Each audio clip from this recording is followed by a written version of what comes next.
2 వారాల క్రితం 'రణ్వీర్ సింగ్‌ని 3 ఏళ్ల పాటు బ్యాన్ చేస్తున్నట్లు federation of western cine employees ప్రకటించిన సంగతి తెలిసిందే.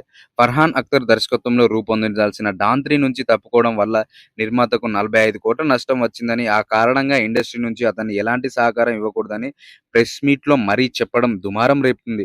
దీంతో రణ్వీర్ లీగల్ బాట పట్టి సంఘానికి నోటీసులు పంపడంతో వ్యవహారం కొత్త మలుపు తిరిగింది. దీంతో తన మీద బ్యాన్ ఎత్తివేసినట్లు తాజా ప్రకటన వెలువడింది. రణ్వీర్ నెక్స్ట్ మూవీ 'ప్రళయ్'కు దారి దొరికింది. జాంబీ బ్యాక్‌డ్రాప్‌లో రూపొందబోయే ఈ పాన్ ఇండియా మూవీ ఇప్పటిదాకా రాని డిఫరెంట్ హారర్ బ్యాక్‌డ్రాప్‌లో ఉంటుందంట. ఇక 'డాన్ 3' వివాదానికి వస్తే అది 3 ఏళ్ల క్రితం ప్రకటించారు. ఫోటో షూట్ గట్రా అయ్యాక స్క్రిప్ట్ దగ్గర ఏవో అభిప్రాయాల భేదాలు రావడం వల్ల అడుగులు ముందుకు పడలేదు. అక్కడితో 'డాన్ 3' కథకు ముగింపు వేశారు. అయితే కథ ఇక్కడితో అయిపోలేదు.